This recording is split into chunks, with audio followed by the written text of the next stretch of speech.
I'm Caitlin Brinza, and this is live from Studio A. We're joined by Charlie Parr in the studio today. Welcome. Thank you very much for having me. I appreciate it. I am super excited for you to be joining us. I've been listening to you for a long time now, so Thank you. thank you for joining us. We have a lot of fun things to talk about. You have a new album coming up, Little Sun, which will be released March 22nd. You also have a show at Sacred Heart Music Center on March 2nd. And we have a couple of questions about that and some touring things. But should we start with a song? If you like, yeah. Absolutely. All right. I'll do this is the title track for the record that's coming out.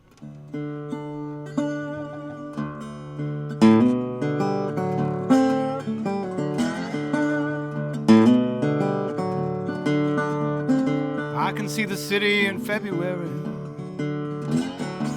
I remember little suns well, sliding in the slush down the avenue to get to the Times Hotel.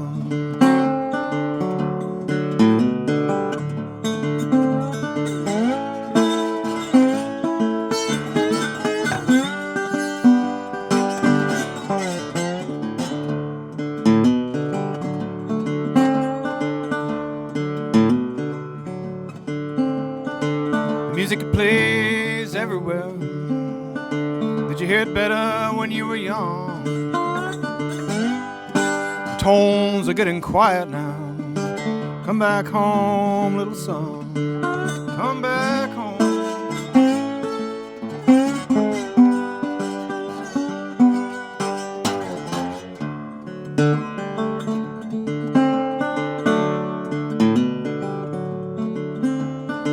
Last time we got together, our ears were wearing out,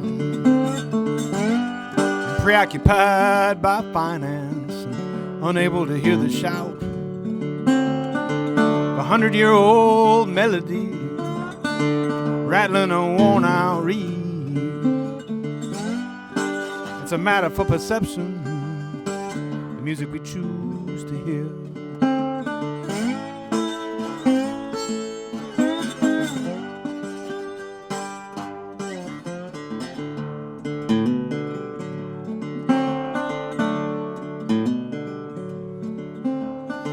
Music plays everywhere. Did you hear it better when you were young? Or have we lost our focus? Come back home, little son. Come back home.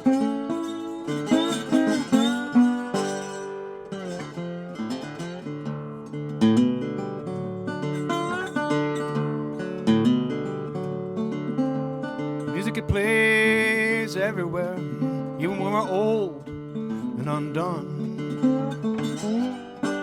we just got to listen loud. Now come home, little son. Come on home.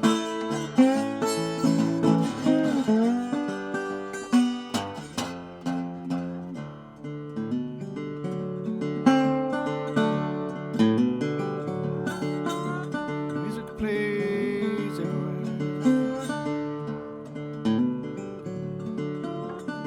See the city in February, and I remember little suns well, sliding in the slush down the avenue to get to the Times Hotel.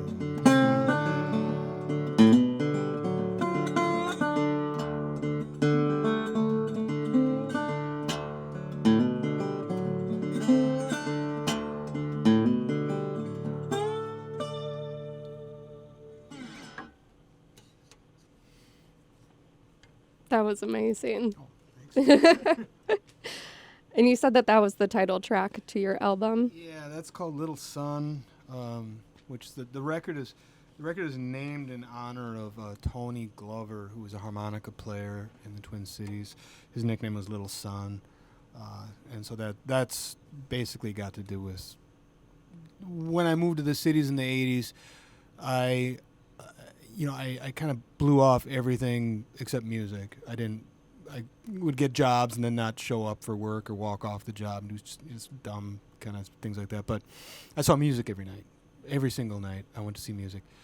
And my favorite nights of the week were Thursdays because I could go downtown to the Times and I could see Dave Ray and Tony Glover play blues, and it was stunning.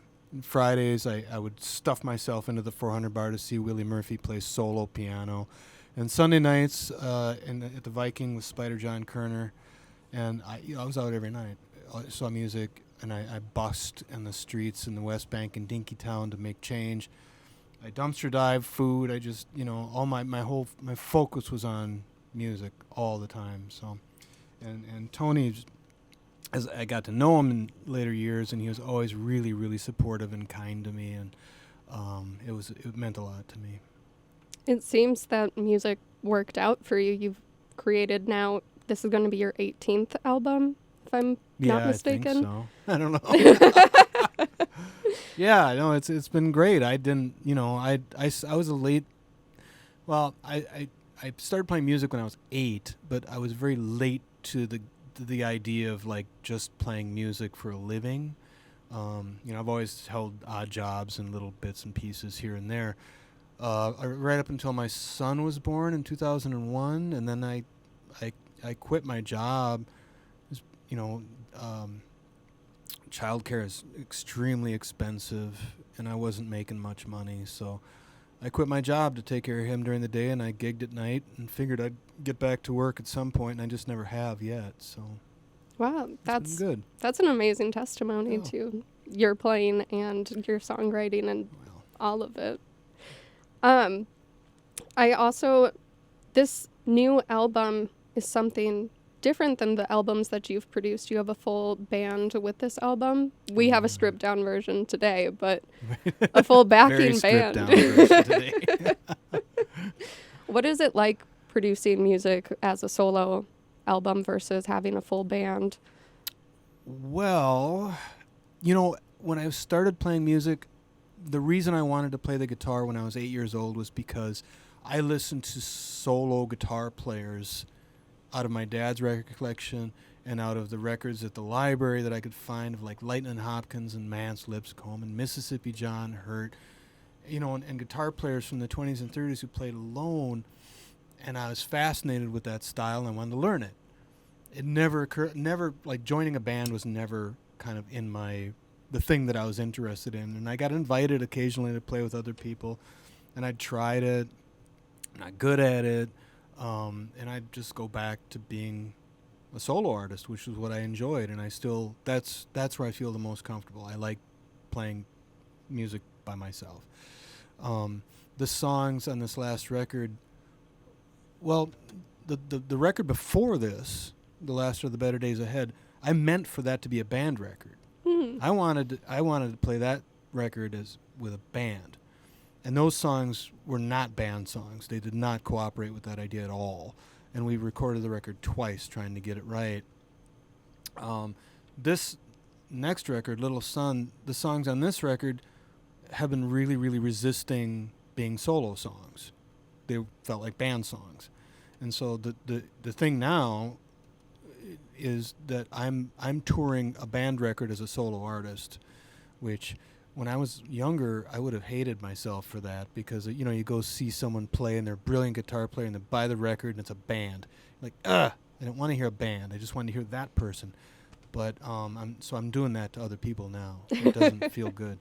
But the songs were band songs. And the record that we made, I feel good about it. It felt like a unique piece of art, Mm-hmm. It feels different than other records because other records have always felt like, here's a reason for you to come to the show.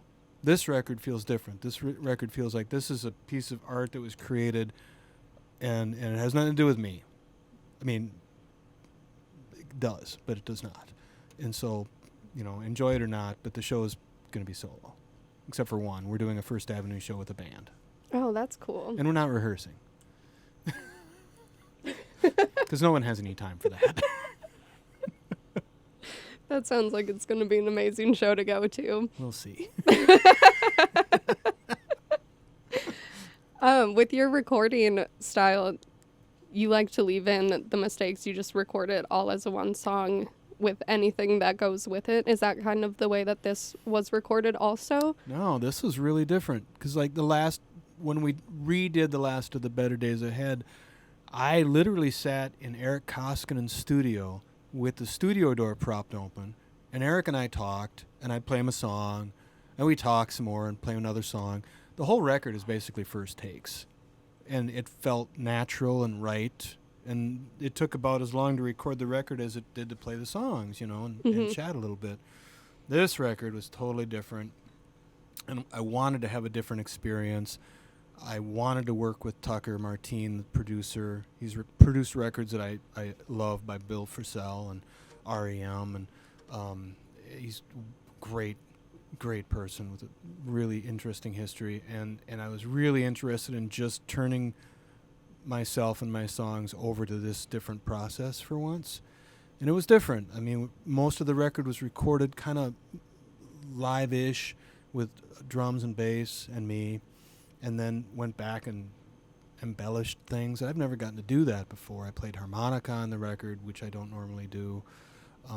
We had an amazing keyboard player coming in, a backing vocalist, and I'm really hard to sing with because I don't phrase accurately or reliably, and so she had to track it because we couldn't sing together because I'm all over the place apparently. But it was a really interesting experience, and I think when a big part of the recording process for me was the mixing part, where I'd never really paid attention to that before because it was easy, and now it's complicated because there's a lot of moving parts, and I was interested in it. And I'm happy with the way it came out. It's different, but not really. I mean, it's not Trout Mask Replica different, but it's different for me, and I'm happy with that. Yeah, the 2 singles that you released, I think that they have a unique sound compared to the rest of what you do. But at the heart of it, I think it still, in its essence, sounds like something that you make. And I think that that's Thank you. I really hope so, powerful. yeah. I hope it still sounds recognizable. Should we hear another song? If you like, yeah. I'll do another song from the record here. This is called Sloth.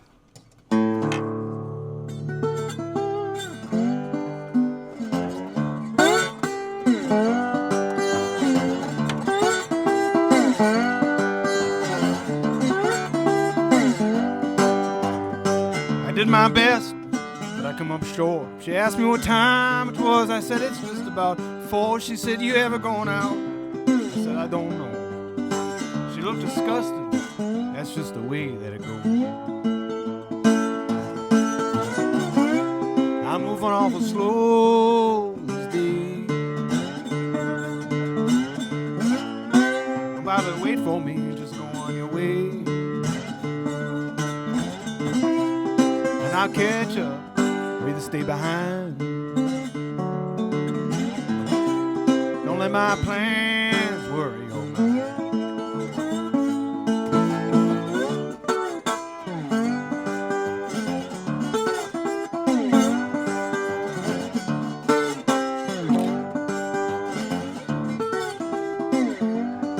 My ambition is suited to a non-industrial epoch. My desire to succeed is based on a subjective metric. My career goals are a little bit of sun with a little bit of shade. I'm moving awful slow these days. Don't bother to wait for me, just go on your way. And I'll catch up or either stay behind. Don't let my plans worry your mind.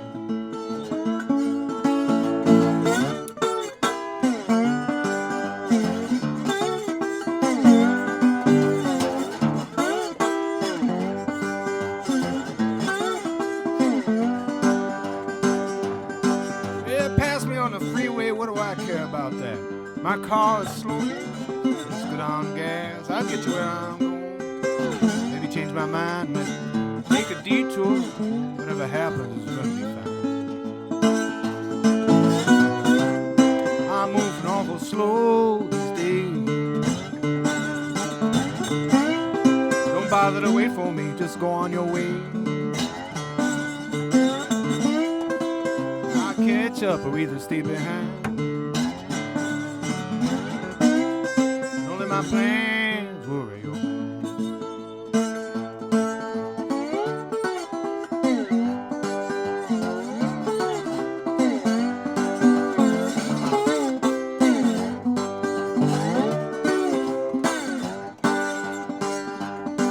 Well, I did my best, but I come up short, you know. She asked me what time it was. I said, it's just about 4. She said, are you ever going out? I said, I don't know. She looked disgusted, but that's just the way that it goes.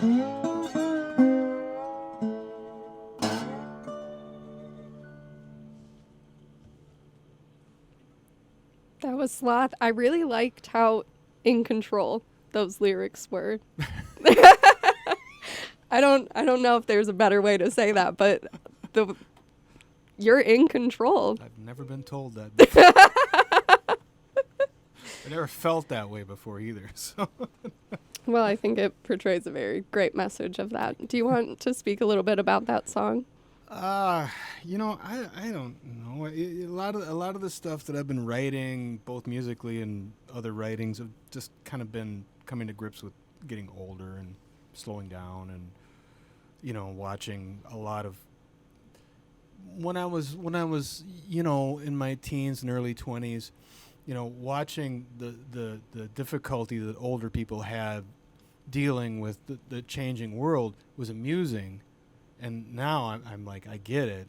It's frightening out there, and I'm trying to react in a measured and kind of grown up way, as opposed to some adults that I saw when I was younger, who panicked and flipped out, you know, and cursed everything, and it was all, you know. I'm trying to, you know, I don't participate in social media. I have social media sites. I don't really deal with them, you know. I understand how, you know, how the changing world works, but it doesn't mean it doesn't. I'm not against it. I don't have the means anymore to participate in it, if that makes any sense. Mm-hmm. So I kind of don't, and I don't feel judgmental or weird about it. I just feel like, okay, this is the stuff that I can do, you know. And I'll kind of slot myself in over here doing this stuff, and it's going to be okay. And that's what some of these songs are kind of about. It's just I am, you know, trying to do kind of a Harlan Hubbard on the world, and like I fully accept, you know, a changing and sometimes really frightening world, and try to find where I fit in to it, and I don't have to, you know, stretch myself all over the place trying to get involved in every little piece of it when I don't feel it. Mm-hmm. If that makes any sense. That doesn't make a lot of sense in my head, but those are the words that I said to you. I think it makes sense. And I think part of what I think of you being in control is maybe you being at peace with where you're at. Yes. Yeah, I agree. I think that the biggest lesson for me in growing older is just like, you know, accepting the inevitability of this is where you're at. You know, my mom's still alive, and she's 95 years old, and she's having a difficult time, and, you know, it creates this kind of a constant low-frequency hum of anxiety in my life because I worry about, you know, her and her life, but she's always been that kind of a person that, like, this is what it is that I have. So in the framework of being 95 years old, having Parkinson's disease, being unable to get around and see and hear and stuff like that, what do I do now? You know, and I'm trying to take that as a serious lesson and say, okay, this is what I have to work with. How can I, you know, how can I accept that, be grateful for what I do have, and then move on and be a part of the world, you know, that adds goodness and gratitude to the world, and not vitriol and spite. Mm-hmm. So That's really powerful. Thank you for sharing that. Going back a little bit to your new record, I had a couple of questions about one particular song, one of the singles that you released, Boombox. Um, is that about a specific neighborhood that you're writing about? I know that in a couple of things you talk about that this album is kind of in imagination, but was there something that it was based off of, or the people that was written? Yeah, everything is. I mean, it's both and. It's a made up neighborhood, but everything is based on something that's real. And in my life, in the last 25 years now, of like just traveling around playing the guitar, I've come to like see the whole of my reach as different neighborhoods. I've got friends in far-flung places, and I see them as being just in kind of different neighborhoods because it's easier for my head to deal with that. I'll get to see you again. I'll be coming through your town. Blah blah blah. Boombox is definitely a neighborhood. Right off the top of my head, I don't know if I could pinpoint where it is because neighborhoods change so much, and I'm guessing it's in Duluth, but honestly, I'm not really sure. But yeah, it's everything in writing world for me right now is a mixture of bits of pieces that I've kind of collected in my head and things that I've made up in my head. So. I have one more question about that. Well, actually, two more questions. In the song, you're depicting how people dance, and some of the lyrics is, "This is how I dance." Do you have a certain dance move when you go to shows, or can you share what your dance move is? I have a very weird dance move, so I would love to know. Yes. This is wisdom that I got from Alan Sparhawk years ago, like near the time that I first met him, and he wasn't talking to me. I just overheard him say this to someone else that music should move you. I mean, and not just like make you dance, but like move you inside or make you dance or one or the other. But music has an effect on people that makes them move somehow, whether it's emotionally or whether it's physically, and you shouldn't feel like the way that you're being moved isn't the way that you should be moved. And yeah, I have my little, people, my friends have called it, the old man dance, because I'm not a skilled dancer. I don't know a lot of steps. I just like, bobbling around and I think I probably look like a T-Rex, to be honest with you, because my arms are always like in rabbit pose, So yeah, I have a goofy little dance that when I put on my favorite record and it's just me and the dog, we have big dance parties all over the house, and I feel good about that, and we all should feel good about that. No one should be, and the song isn't, there's a big part of that song that's not about dancing at all. It's about just leave people alone and let them express themselves in the way that feels right for them. It's not your place to put, value judgments on people for doing something like dancing or whatever, and a big part of the song's not nothing to do with dancing. It's just my opinion about that. So yeah, I've got a dance. I don't like being made fun of about it. It's the thing that I do when I feel happy and music makes me feel like moving. So, yeah. Does that kind of go into, when you released the single, you talked about listening intentionally to music?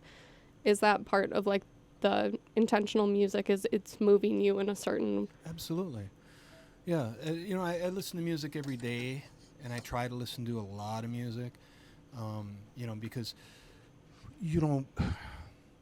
music isn't bad or good, it is the thing that it is, and I have very specific ideas about music. I believe it's eternal, I don't think it was created. I don't think it can be destroyed. I really don't think I can make music. I think I participate in music. And if you think of music as being like like a river, for example, and you can wade in a little bit, or you can dive to the bottom in the middle of the river, and you're not in control anymore because the river's taking you somewhere else, and you don't have anything to do with it. That's what music feels like to me a lot of the times. I remember the first time I heard free jazz, for example. I didn't understand it. I didn't know what it was. I didn't like it. I thought it was bad. But that's not the case. I had to, it was my perception that was messed or skewed. It wasn't the music at all.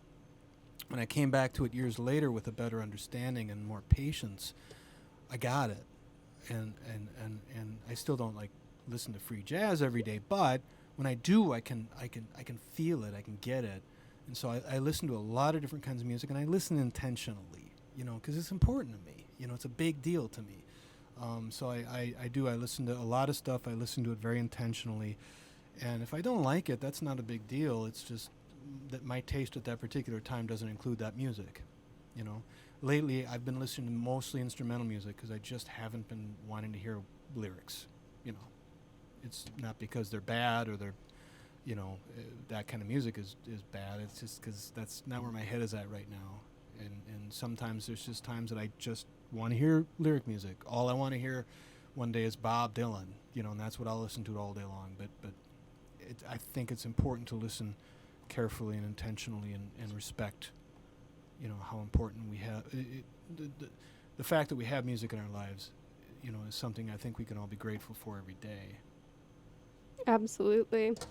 When you were producing this new album, Little Sun, it was during Portland, Oregon's worst snowstorm. Did that impact the way that you recorded the album or how it was produced, or was it just a fun? It was, well, I don't know if it was kind of fun for me. I don't know if it was fun for Portlandia, but it it started snowing, and I had such a nice time in Portland. I love Portland. I really do. It's one of my favorite cities. I went there for 2 weeks. I rented an apartment, like just 4 blocks from the studio. I had such a good time. I had my little apartment. The landlady was wonderful. I was having such a great time. And that morning I got up and it was starting to snow a little bit, and it was February, so I didn't notice it very much. I got to the studio, and the studio has no windows in it. We were working all day long, and at some point someone says we should stop for supper. And by then it was like a foot deep outside. And we were all wondering if we were going to sleep in the studio because everything had stopped dead. People abandoned their cars on the interstate, abandoned their cars in the streets, just like stopped in the middle of the street and walked home. Wow. Because there's no plows. They don't know how, I walked back to my apartment that evening and saw a guy outside with a fireplace shovel trying to clear his sidewalk. Because he's like, why would I have a shovel? This isn't a thing, And I did see a plow. It wasn't working at the time. It was just parked. But, it was a really unique experience. It didn't really affect the recording, but I was really happy to have been there during that time and just see, how I've been in a lot of places that aren't supposed to be snowy when they've been snowy, and it's, it's kind of funny as someone from the north who, you just, when October 1st comes, you get the snow shovel out of the garage and you put it near the door because you never know what's going to happen. But then there's some places where they don't have snow shovels, and it's weird. And then when they get snow, did it kind of feel like the world just stopped? And it did a little bit. It was kind of funny because a lot of people seemed like they kind of enjoyed it. Just I left my car on the freeway and walked home. School buses stopped on the freeway, and a little line of kids walking off the freeway to get to their houses,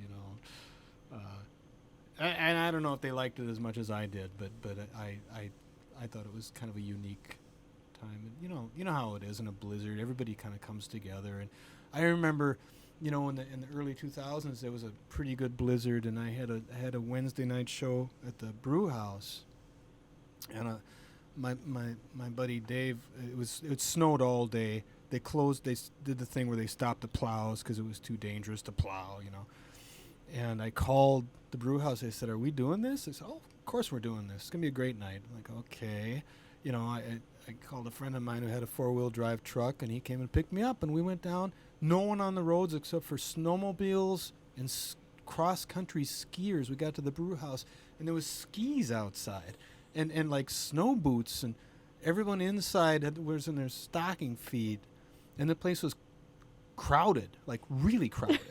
And it was a great night. At the end of it, people were snowboarding down Central Entrance, and it was beautiful. I had a really nice evening, and everybody kind of, we were all together, and it felt good.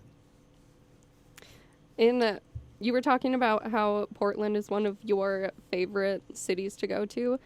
That brings up one of the questions that I had here. You have a pretty long tour coming up, I think 4 months if I did the math right, which it's very possible I didn't do the math right, but a lot of the shows are sold out or low on tickets, so congratulations for that. That's super exciting. But are there any particular show locations that you're looking forward to?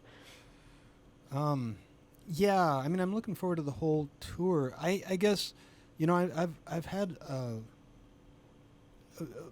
unique experience doing this in my life, and I don't know if it's something about folkies or not, but I've rarely, like, I almost never have places that I don't want to go. The clubs have been great, or the little theaters that I get to play at.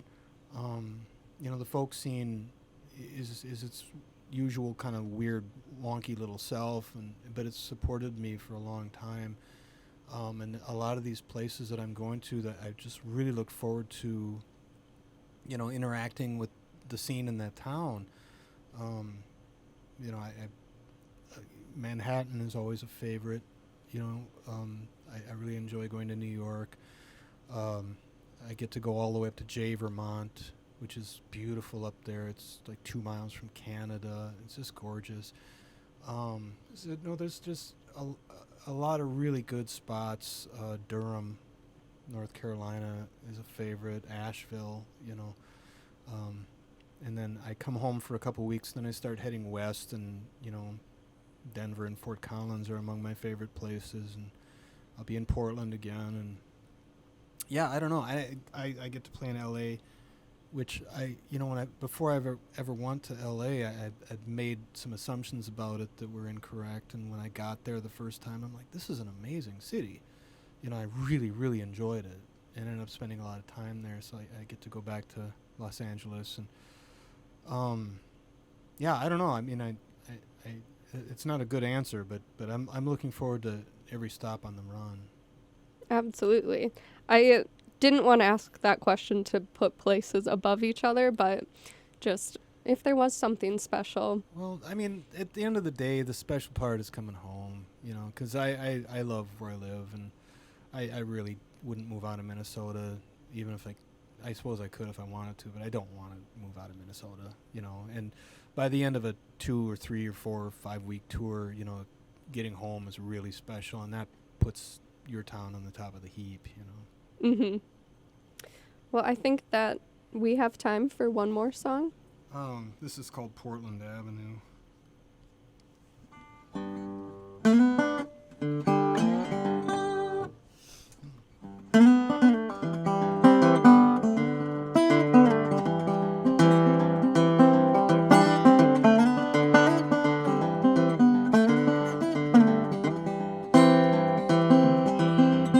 Don't you wonder where Annie went after the third time I picked her up? No one here has seen her since. I've got an apartment full of her stuff.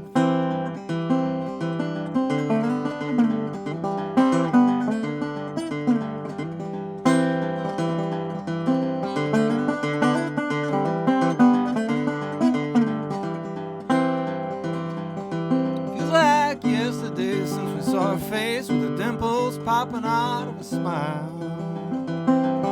Anyone else here miss her laugh? She didn't seem to be gone all this while.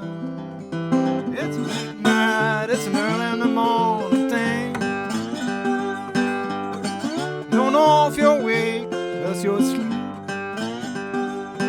By the time the sun catches you alone in your room,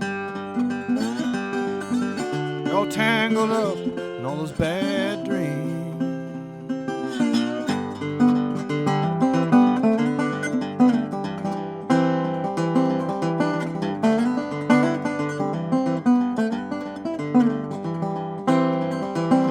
Last time I saw Annie, she looked so good, riding downtown on the train.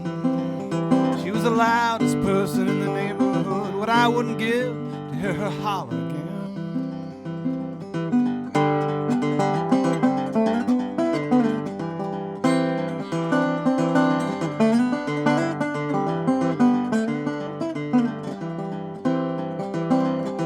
Tell me when you're ready, and I'll start the car and help you get into your coat. We can take the long way, it ain't that far. We'll be home before you know it. Yeah, it's a late night, it's an early in the morning thing. You don't know if you're awake, else you're asleep. By the time the sun catches you alone in your room, tangled up in all those bad dreams.